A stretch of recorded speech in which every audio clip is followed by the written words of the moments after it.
So does anybody else remember True Blood? The world is falling apart, as you may have noticed, and so I decided to watch some trash TV. Back in the day, when I was a young warthog, as a teenager, I was watching True Blood. I think as it came out, might be dating myself a little bit there. So I was watching it as it came out, and obviously it was very sexy, very cool. So now, as an adult, I looked and I was like, oh, okay, so there's 7 seasons of this show. I'll go ahead and watch. Let's go ahead and do it. And let me just go ahead and start out by saying, it's definitely trash. You know, it's most certainly, how do you describe? Okay, so I think that a lot of the classic things that people, that come to mind when you think of HBO, right? We think of excessive sexuality, we think of cussing and all this. And I do think that this, like maybe True Blood is one of the ones that kind of helped cement this reputation. And you can tell that through the run of True Blood, they were like, let's see if we can start to push some of these boundaries. So like basically what I'm trying to say is, yes, it's trash. Yes, that's why we love it. I really wasn't planning on making a video either. I basically just wanted to kill some time and watch it. And I ended up crashing through a bunch of it and realized, uh-oh, there's something interesting to be said about True Blood. So one of the things that you might not remember about True Blood, and maybe you never watched it, so maybe you just don't know in the first place, but the whole thing is a big old messy allegory for gay people. Okay, so True Blood first aired in 2008. Looks like, yeah, the season premiere was in September of 2008. That's when Obama got elected. But then gay marriage wasn't legalized federally until 2015. The premise of True Blood, just to kind of set the stage for you, is that the vampires have, for the most part, for the duration of history on Earth, vampires have maintained a secret society. They are not in public. There is no public like fear around them. There's nothing. They strictly are in secret, and they maintain this secrecy by, obviously they have the ability to just straight up kill people who do things or say anything, like if there's anybody who tells or whatever, if there's a witness. But they also, many vampires, not all, but many vampires have the ability to what's called glamour humans, which is where they go and they say, hey, and you say, hi. And they're like, you never saw me. And they're like, who are you? And then you go, okay, bye. And they don't remember anything. Like, so basically, they have the ability to like hypnotize, I think is probably the most accurate. So they've maintained this like secret society. And when we begin the show True Blood, they have just recently, as of like, I think 2 years prior to the beginning of the show, they have revealed themselves to the world. They have come out of the coffin. That is not something I made up. Okay, so just that feeling that you have right now, that is just gonna continue, and that is the point of this video. You're having this feeling right now that's like, what?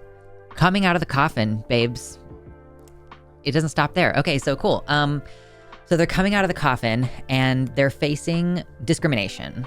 Like, I'm gonna use the term racist to be kind of glib and flippant. Basically, like, people are pretty racist toward the vampires. They say really messed up things. They're like, we don't want you in this town. Like, so this whole thing starts with a vampire walking into a bar in a small town, and it's the first vampire that's ever been to Bonton. It's Bonton, Louisiana. So everybody in this show has a fake-ass Southern accent. It's pretty crazy. Yeah, so it basically just, you know, it's mostly, it's focused on this relationship between Anna Paquin, who is a waitress who can read minds. You find out why later, but at first it's kind of a mystery box of like, why can't she read minds? But she can't read the vampire's minds, which is part of why she's attracted to him. And yeah, so it really focuses on her, Sookie Stackhouse. The show is based on a novel series called the Sookie Stackhouse series, I think. So she's the main character, and it's kind of about, you know, her relationship with the supernatural and who is she going to end up with and all the shit that she gets into, and her friends getting introduced to more supernatural stuff, because this show doesn't just talk about vampires. There's also, full spoilers, there are werewolves and there are shapeshifters, and there are fairies. There's all kinds of supernatural stuff in this. So if you go in looking for just like a straight up vampire horror, you're gonna be kind of annoyed.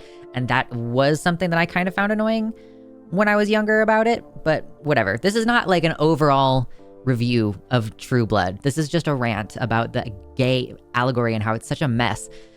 So meandering. I'm not focusing on that topic very well, am I?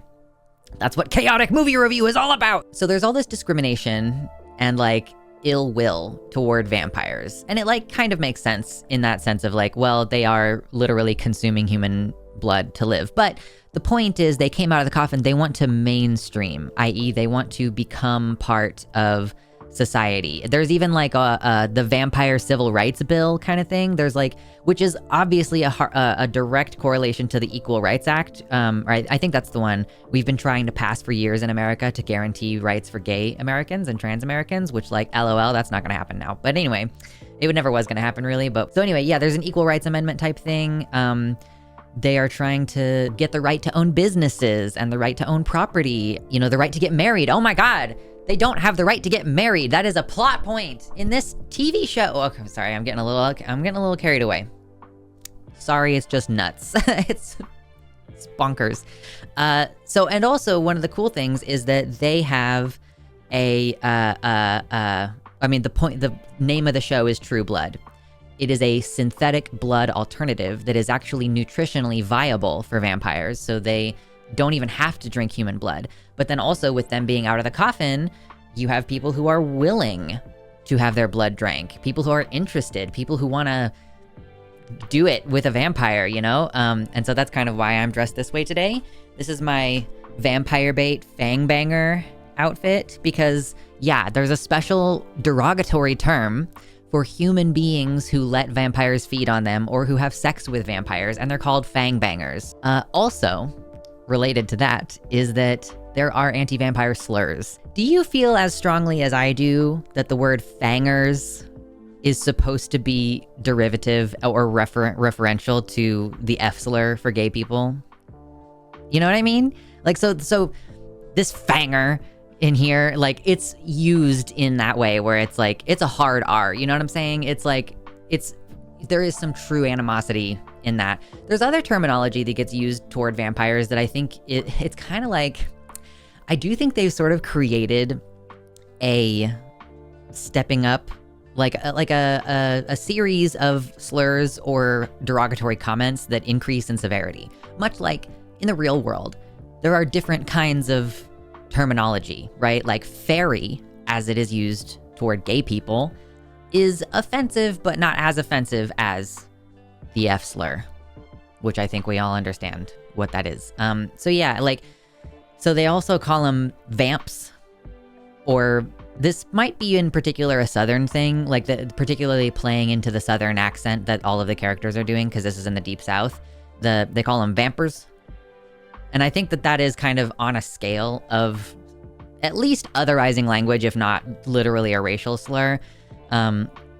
Like it might not literally be a racial slur to say the blacks, but we know that the person who's saying that doesn't feel kindly toward that group of people. So yeah, it's really interesting in that way, watching the dynamics play out over and over and over again. So like ultimately, like, yeah. There's all this stuff in there about, oh, we have a supernatural thing, or, oh, this vampire has decided to go crazy. He doesn't want to mainstream. He just wants to kill everybody.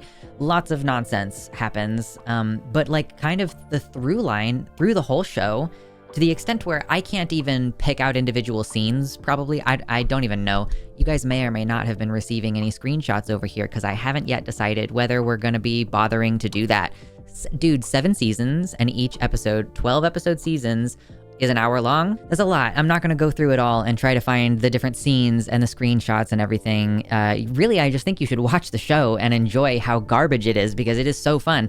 But yes, throughout, there's all these different scenes, and it happens over and over again of like, well, I don't trust you because you're a dirty vampire. I mean, and to be fair, a lot of the vampire characters do fucked up things. If we're being honest, like they have been spending centuries of being able to indulge themselves however they want. So this is kind of where, I mean, like, this is a super messy allegory, and it does start to fall apart, and you do need to be chill about it. It is not a direct one-to-one correlation type of allegory. We are not going to be able to sit here and construct an entire full ideology about gay people from this, because there's all kinds of other crazy shit.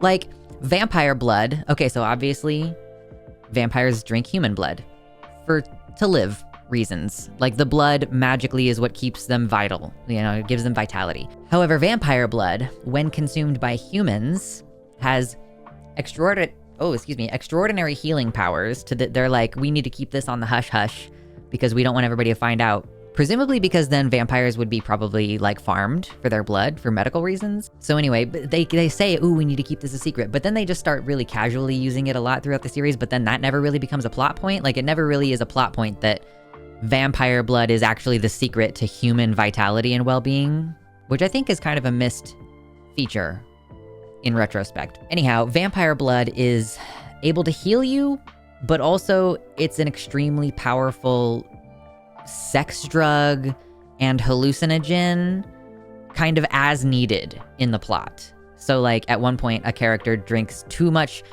a vial this big of like too much vampire blood, and his dick gets so hard he has to have the blood drained out by the doctor to prevent like a medical emergency from, I mean, I guess that is the medical emergency. To prevent him from losing his penis is kind of the thing. Trying to explain this show. It's crazy. But also, like, there are times when somebody drinks the blood and it heals them, and then kind of they don't seem like they're high or anything, and the only side effect is that they then later start having like super horny dreams about the vampires, which they definitely do that. It's like drinking the blood of a vampire also makes you super attracted to that vampire in particular, as well as raising your libido overall and making you like temporarily a little bit stronger and like whatever. So like I said, it's messy. How is your blood a drug? It's called V. It's like legitimately like a drug, and people overdose, and people like, it's a central plot point through the whole fucking thing that people, oh, you can't trust her, she's on the V. And then there's other times where the V actually gives you like potentially the ability to access the spirit world or something. I don't know. It's so, listen. And I think I should also be clear. I don't think that you could say, oh, well, clearly like the vampires represent gay people and the werewolves represent this and blah, blah, blah. Like, I guess overall it's just an allegory for like kumbaya, let's be nice to people and all this. So I guess I just wanted to be clear, like just because there are other supernatural things in here, most people in the world don't know about any of that other stuff. So they only know about the vampires coming out of the coffin, and therefore like all of the dynamics of racialism are of prejudice, I guess I should say, are focused in on that one particular thing. Real quick, pausing the chaos to say, this video is brought to you by my patrons. Check out Patreon, where I post exclusive content and sometimes free content, as well as the paid stuff.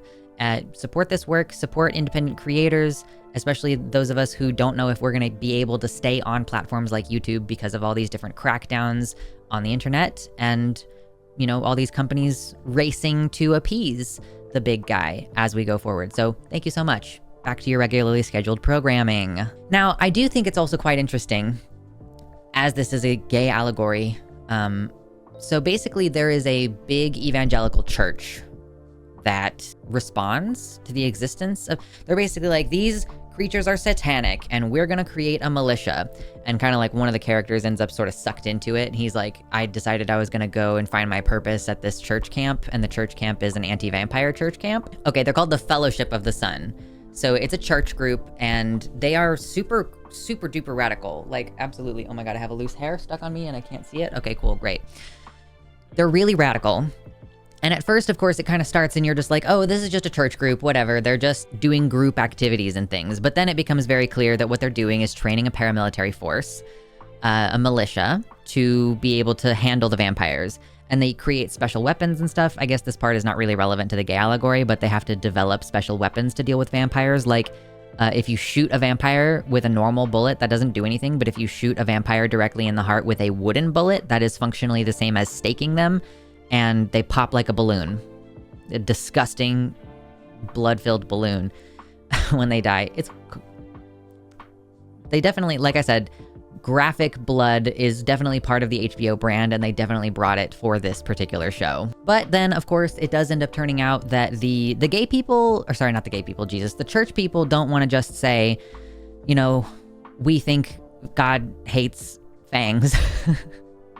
I can't remember right this moment if anybody actually says that in the show or has a sign, but I'm gonna say I'm not surprised if they did, because we all know Westboro Baptist Church was in the news back in the aughts. That was kind of like the heyday of news about the Westboro Baptist Church. I hardly hear about them nowadays, now that I think about it. I guess, yeah, a couple of their kids defected, and that was like 10 or more years ago.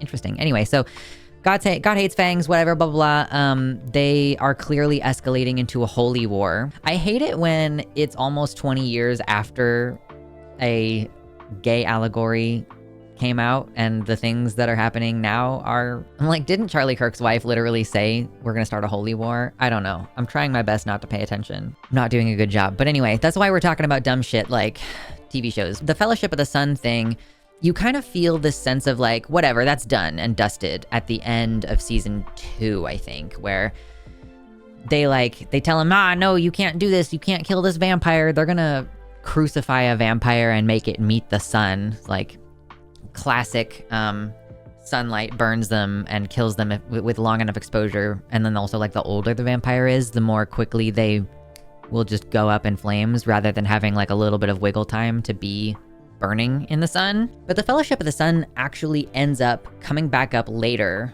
and basically like fully like concentration camping vampires. Like there's this trajectory of, okay, we're making social progress. We're working on passing the Equal Rights Amendment, the Vampire Rights Amendment, the VRA.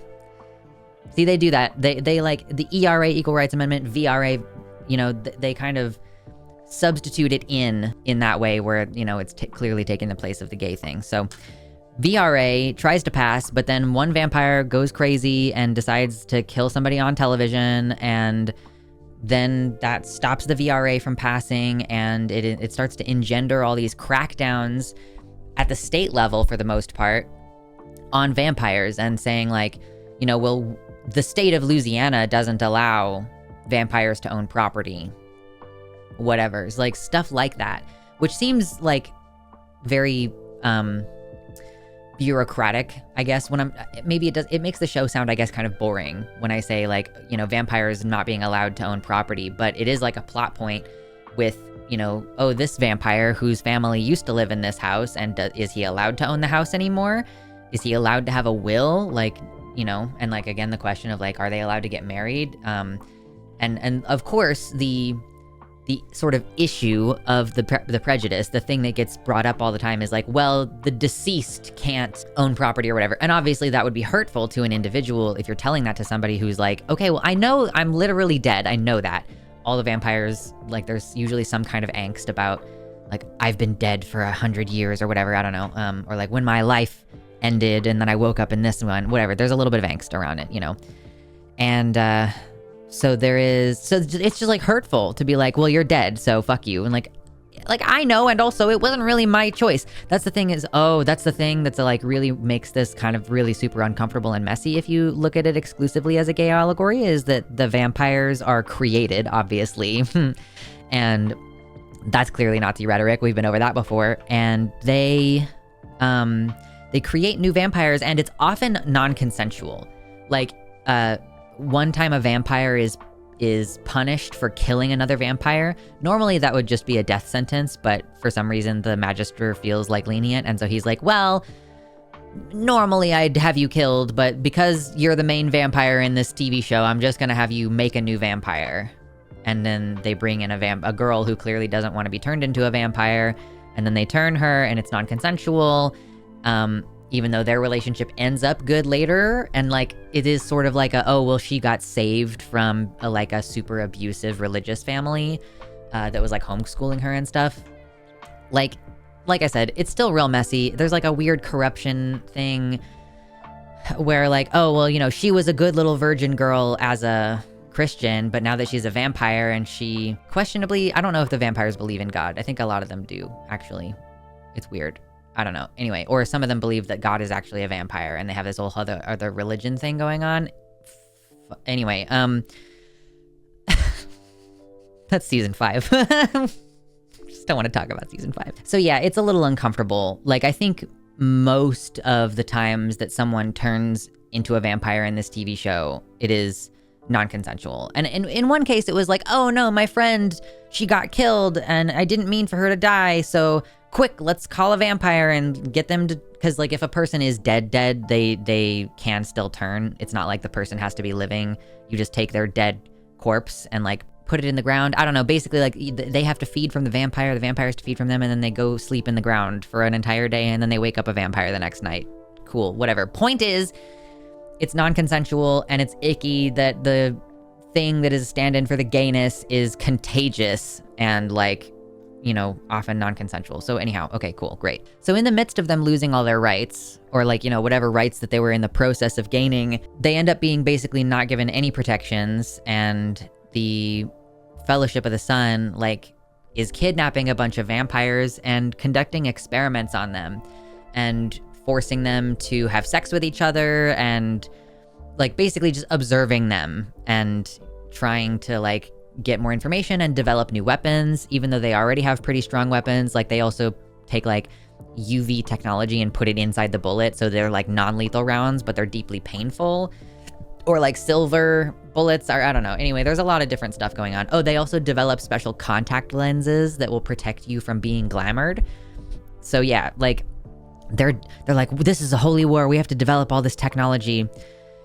And they do end up breaking out, but it like that is, in the sense of looking at it as a gay allegory, like the Christian violence toward queer people and like the tendency toward them for them to like make militia groups and, you know, this sort of paramilitary thing and the prepper thing and being on national television and having this, you know, disproportionate amount of influence, even though they are a relatively small church. And then for all of that to escalate to basically a concentration camp.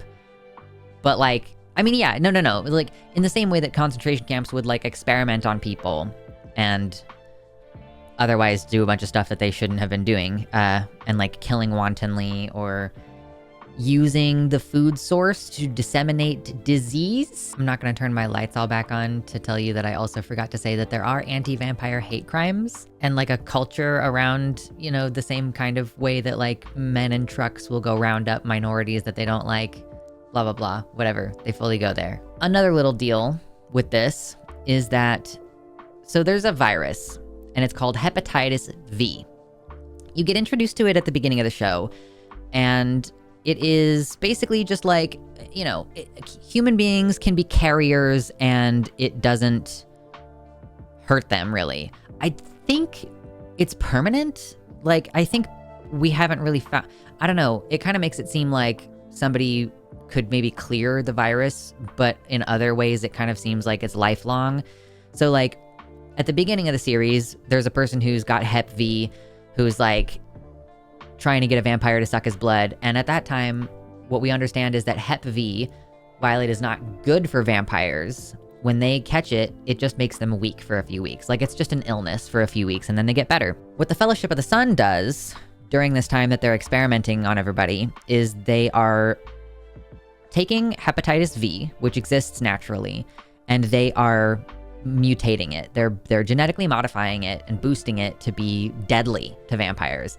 Still ultimately ends up being non-lethal or like nothing to humans as far as we know, but vampires will like capital D die from it, and it is communicable by drinking blood and through sexual contact.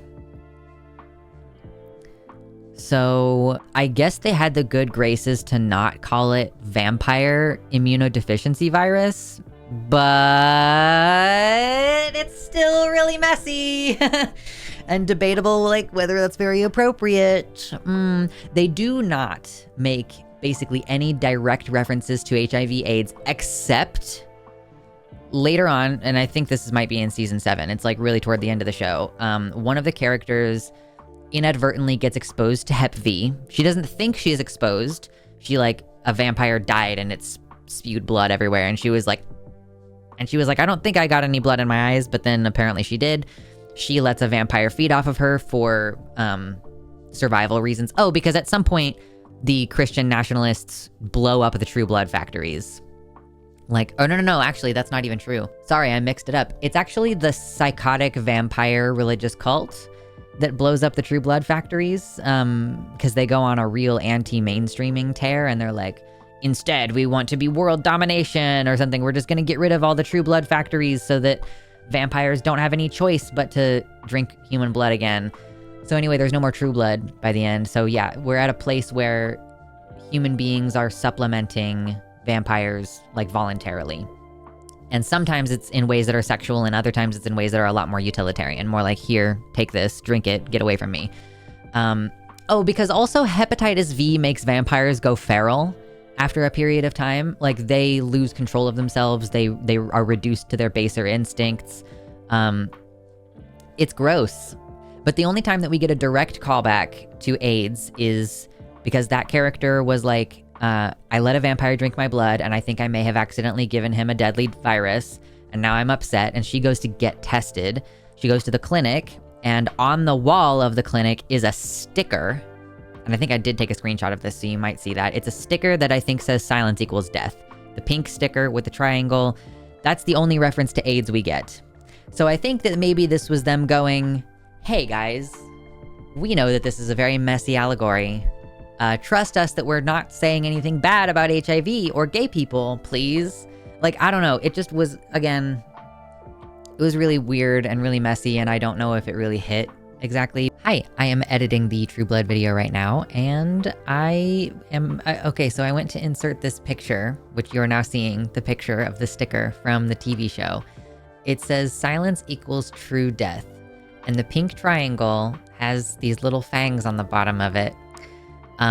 And so I'm realizing that the reason why I took a screenshot of that is that this is actually pretty bad. It's like, if their intention was to, create something that was like paying respectful homage to the AIDS crisis, like, I don't think that this was it. If you had just had like a regular silence equals death sticker, and it was like, or maybe like information about HIV AIDS on a pamphlet in the clinic room, I feel like that would be a more tasteful call in to this reference that they're trying to make. But to do silence equals true death with the pink triangle and the fangs, like, that feels like appropriation in a way that is inappropriate. And that's a feeling that I'm having. I don't necessarily have like an academic source to back up that claim or anything, but this one, I feel, was a bit of a miss. Especially because I would suspect that in 2008, you did not have like a robust team of queer writers involved in this. So, I just like find a lot of different things about this really interesting, and the way that they chose to delve into it really interesting. And in particular with the personal relationships, like it's kind of like, so I think that in some ways, like, these different situations are applicable to different forms of real world identity. Like, I think that one of the breakups could really echo maybe some like anti-bisexual sentiment. There's a relationship with one vampire woman, and actually, she's the one who was a virgin before. So she gets turned into a vampire, and she decides she's gonna date this human who's like a pretty good guy. And they have an ongoing relationship, and she loses her virginity to him, and then she repeatedly loses her virginity to him because her hymen keeps growing back, which, like, that's anti-science, and let's not even talk about it. But every single time she's like, it hurts like hell. Anyway, so they date, and it's like mostly a good relationship to start with, but then they clearly start to have some like difficulties and resentments, and for both of them, it's their first serious relationship, like for the guy and the girl. And when they break up, he goes full racist on her after having like defended her from his mother's racism. He starts saying all this vile shit to her when she's like, hey, I am breaking up with you. Maybe it's in a context of like, I cheated on you or something. I can't remember, but he absolutely loses it and starts going full blown racist. He's like, you dead bitch, like get out of my house. Like, I don't want to ever see you again. Like, it's vile. And it just feels to me like when a breakup happens, I guess that there is just a general like vitriolic misogyny that can happen during a breakup, where a man might just be like, whatever, you effing B, and like full blown like, you were always a loose woman anyway, and like all this shit. Like, I could definitely see that. But also like bisexual women, when they're experiencing all kinds of different relationships, there is like hatred toward them sometimes, or like, I'm worried you'll never be able to commit. Like, so that's like, there's this like, you can't control yourself kind of narrative with the vampires and some of them do struggle to control their urges and everything. But I think that that's part of why this sort of evokes to me the idea of like Jessica being bisexual, or like an allegory for being bisexual. Because yeah, like this idea that you just can't control yourself and you're cheating and, you know, this man isn't good enough for you, like whatever. So that's just my opinion. I also kind of think that buried deep in here is that like True Blood is a trans allegory actually. And here's my reasoning for that. So obviously you got these like fang bangers, these humans who are like sexually aroused and interested in doing it with a vampire, and they want to have their blood drank and all this kind of stuff. And that's even ones who don't know that the vampire is a source of drug for them. Like that if you drank the vampire's blood, you would get high AF. There, you know, there's a lot of just like intrigue and interest. Very late in the series, there's a character who has been Arlene. If you watched my They/Them video, I talked about the character Arlene because the actress was also in They/Them. She has been present through the whole show. She's a little bit racist, but she's coming around. Like, she goes in and out of like, I'm more hateful toward vampires because a vampire did something fucked up to me just now. But then toward the end, so she ends up like attacked by a bunch of vampires with hepatitis V, and she has to drink a clean vampire's blood, quote unquote, to live because she almost dies. And then consequently, she has a crazy sex dream about that vampire. But during the sex dream, he's like coming up to her and he's all like, you know, let's do it, blah, blah, blah. And she's like, no, that's not who I am. Referring to like, she's like, I don't have sex with vampires because that's not who I am. So there is this framing of being attracted to vampires as a type of orientation or identity label. More of an identity label, I think, but it is sort of presented that way, yeah, where you're like, for moral reasons, you're opposed to it. So like, I don't know, for moral reasons, you're having straight sex only and not gay sex. Like the vampire sex could be akin to gay sex in this sort of messy metaphor. So some people are opposed to it because they're just like, ew, it's gross. Or some people are intrigued by it. And there's this, you know, experimental kind of vibe around, you know, being interested in having sex with vampires sometimes. But Arlene says, that's not who I am. But she's clearly into it. And so it's weird in a scene where like, okay, so she's a straight woman and this is a man vampire and she's clearly attracted to him. Obviously she's under the influence of the blood, but she's attracted to him and she's attracted to men in general. So for a woman who's in a sexual situation with a man to say, that's not who I am, that's not how I identify effectively. That's trans though, right? That's trans though, where you're like, I'm attracted to this person, but then finding out that they're trans, you're like, oh, that's not my identity. Or this is like the tension that so many straight men especially feel when they're attracted to trans women, is like, they're like, you know, I'm attracted to this person because of their being a woman, but what does that say about me? Or like, I don't know, it just is really interesting the way that it ultimately ends up playing out, where, you know, you're framing not wanting to have sex with a vampire because he is a vampire, even though you are attracted to men. Like, it just doesn't follow the model of attraction as we kind of present it and understand it. You know, we understand the attraction model to be primarily predicated on gendered features, like, oh, I like his biceps, or I like her lips, or I like that person's ass, or whatever the thing is. If you are attracted to someone and then you're like, oh, for my identity reasons, I've decided I don't want to have sex with you, that is the same as someone being like, oh, I'm really attracted to this person, but then I found out that they're trans and I don't want to have sex with them for identity reasons.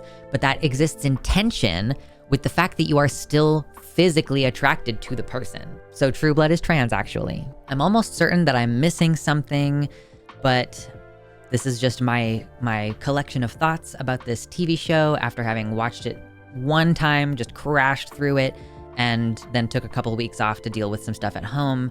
So these are kind of, you know, if there's anything I'm forgetting or missing. Oh, I do want to shout out Princess Weeks. She has a video about Confederate vampires that talks about True Blood and the Lost Cause ideology. and how True Blood plays into that. I don't really want to go super in depth here because that's not the purpose of my video. And Princess Weeks is a Black scholar who can talk about the racism aspect a lot more than I can. But yeah, so check out Princess Weeks' video. And if you want to see more chaotic movie reviews from me, subscribe.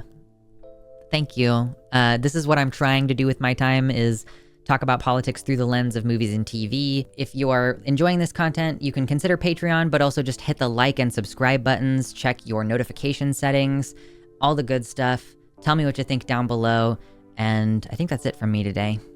All right. Thank you so much to my patrons. Untitled 1, Pinky Bimbo, In a Box, Jamie Jam, Nadia Yvette Chambers, Ing Marie, Ali T, Bo E, Tiago Nascimento, Mersh Rolvog, In a Box, Sarah A, Michelle Winter, Athiette, Amanda B, Nova, Kevin Young, Danielle McDonald, Wellington Marcus, Liam Hodgson, Logan, Celeste, Suzanne Maynard, Desi Quiche, Michelle Frateroli, Mr. Atheist, and Ella V. Nobody.